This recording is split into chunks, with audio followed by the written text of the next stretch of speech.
This analysis was written by Glenn Kessler. Biden's unwarranted bragging about reducing the budget deficit. By the way, we've also reduced the deficit by $350 billion my first year. This year it's going to be over $1.5 trillion. Reduced the debt. President Biden, in an interview with 60 Minutes, aired September 18. Do Americans still care about budget deficits? President Biden appears to believe so, since he's constantly crowing about his record of deficit reduction. Just in the week before the 60 Minutes interview, the president mentioned having reduced the budget deficit by $350 billion 6 times, sometimes saying he wants to counter accusations that he's running up the federal tab.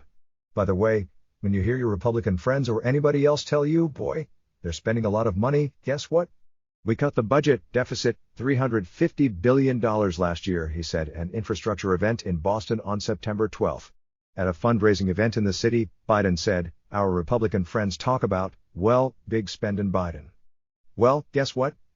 I lowered your deficit by $350 billion the first year and over $1 trillion this year."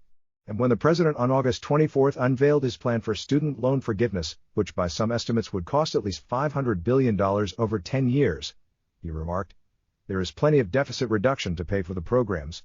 Cumulative deficit reduction. To pay for the programs many times over." Biden never quite says his policies reduced the deficit. But when he says things like "I lowered your deficit," he certainly signals that. The president is playing a rhetorical shell game. He's trying to dazzle listeners with impressive-sounding numbers. But the reality is he's increased the budget deficit, not reduced it. The facts. Budget deficit numbers are complicated and often dull. So we will try to keep this as simple as possible. The best way to determine a president's impact on budget deficits is to look at what was predicted before he arrived, and then what happened after his policies have been enacted.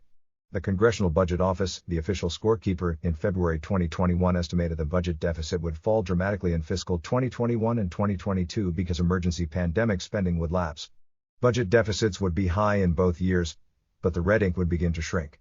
When Biden says he cut the deficit by $350 billion in 2021, that's a real number. In its latest report, the CBO says the figure is $360 billion. But here's the shell game. Before Biden took office, CBO said in its early 2021 projection that the budget deficit was expected to decline $875 billion in 2021. But then Biden enacted additional COVID relief funds and other new policies, resulting in the more modest decline of $360 billion. The budget deficit was expected to fall even more in 2022, and it is under Biden. But the combined 2021 and 2022 budget deficits were projected by CBO to be $3.31 trillion. Now, CBO says they will be $3.81 trillion. In other words, Biden is bragging about reducing budget deficits even as he increased the national debt about $500 billion more than originally projected.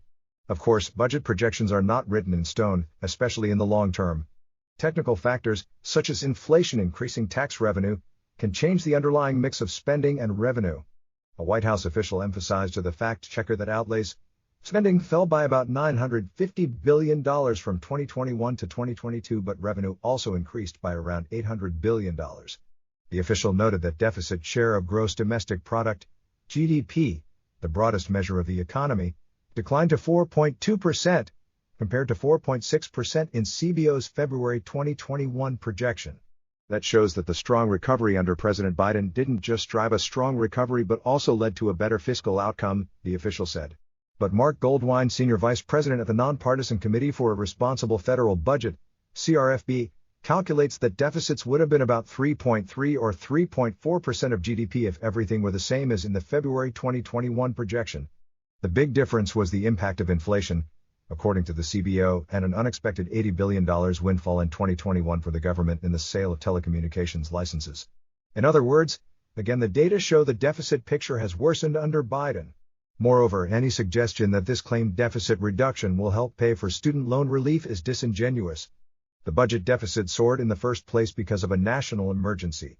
This is like a family going into debt for a one-time $100,000 medical expense, and then the next year claiming they can afford to borrow $50,000 for a sports car because the medical expense is over, said Brian Riedel, a budget expert at the Manhattan Institute. Now that we have examined the budget impact of the first 2 years of the Biden presidency, let's turn to the future. Unexpected emergencies, such as the war in Ukraine, often put pressure on the federal budget, Biden managed to obtain passage of an infrastructure bill long sought by members of both parties. We take no position on whether certain programs are necessary or desirable. We're just looking at the numbers, and they also show future increases in the deficit. According to a new accounting by the CRFB, under Biden an additional $4.8 trillion in borrowing has been added in the 2021 to 2031 period. This $4.8 trillion is the net result of roughly $4.6 trillion of new spending, roughly $500 billion of tax cuts and breaks, and $700 billion in additional interest costs, partially offset by $400 billion of spending cuts and $600 billion of revenue-increasing policies, CRFB said. The policies that have boosted deficits included Biden's COVID relief bill, $1.85 trillion added to deficits. The fiscal 2022 spending bill, $625 billion. The bipartisan infrastructure bill, $370 billion. Health and disability benefits for veterans exposed to toxic substances, $280 billion. Boosting Supplemental Nutrition Assistance Program SNAP benefits by 21%, $185 billion. Health-related executive orders, $175 billion. CHIPS Act for semiconductor manufacturing expansion in the United States, $80 billion. Assisting Ukraine in its war with Russia, $55 billion. Student loan debt relief and repayment pauses, $750 billion. On the other side of the ledger, the Energy and Health Bill, dubbed the Inflation Reduction Act, was crafted to show about $240 billion in deficit reduction over 10 years. But the bill would shrink deficits by only about $90 billion if a 3-year extension of expanded healthcare subsidies were made permanent, CRFB estimated. You know how it goes in Washington, a temporary measure often keeps getting extended if the benefits remain popular. And, for budget optics, extending a program for only 3 years costs less, on paper, than one in place for 10 years. The Pinocchio test. Biden is citing real deficit reduction numbers, but doing so in a way to mislead listeners. The president is leaving out important context. The budget deficit was supposed to shrink as the massive spending caused by the pandemic faded. Indeed, the budget deficit picture, now and in the future, would have been better if not for Biden's policies. He has every right to argue that those policies were needed. But he cannot suggest that they reduced the budget deficit. 3 Pinocchios. About our rating scale, send us facts to check by filling out this form.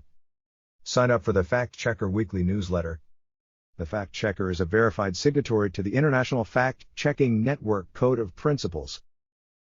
Complete lying prick.